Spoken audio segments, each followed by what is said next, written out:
काँग्रेसचे मुंबईतले नेते आणि माजी खासदार मिलिंद देवरा हे शिंदेंच्या शिवसेनेत जाणार असल्याच्या चर्चा आहेत। शिंदे गटाच्या नेत्यांनीही मिलिंद देवरांना खुली ऑफर दिली आहे। देवरांनी आपल्या पक्षात यावं असं उदय सामंत आणि संजय शिरसाट म्हणतायत।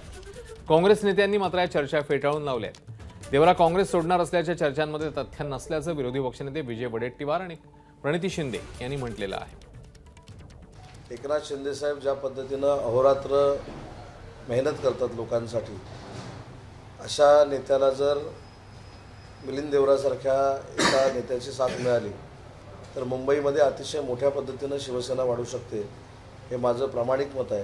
आणि मी देखील त्यांना आवाहन करेन की त्यांच्या मनामध्ये पक्षामध्ये यायचं जर चालू असेल तर त्यांनी शिंदे साहेबांचं नेतृत्व स्वीकारून वंदनीय बाळासाहेबांचा विचार पुढे नेण्यासाठी शिवसेनेमध्ये प्रवेश करावा।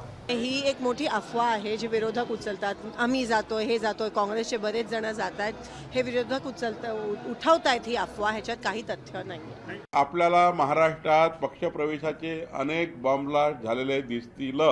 भाजपमध्ये खूप लोक येणार आहेत, शिंदेजीकडे खूप लोक जाणार आहेत आणि सोबतच अजितदादाकडे मोठी रांग आहे। आज त्या माहितीला काही आधार नाही। चर्चा दुनियाभरचे लोक करत असतात।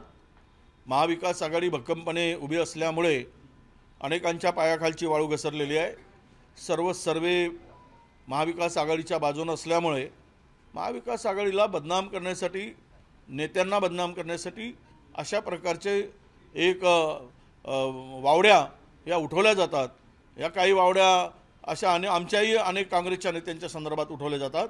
हे जाणून बुजून स्वतःची इबरत झाकण्यासाठी आणि केलेलं पाप जे आहे भ्रष्टाचाराच्या रूपानं ते त्याच्यावर पांघरून घालण्यासाठी अशा प्रकारच्या वावड्या उठवण्याचं काम सुरू झालेलं आहे। एबीपी माझा, उघडा डोळे बघा नीट।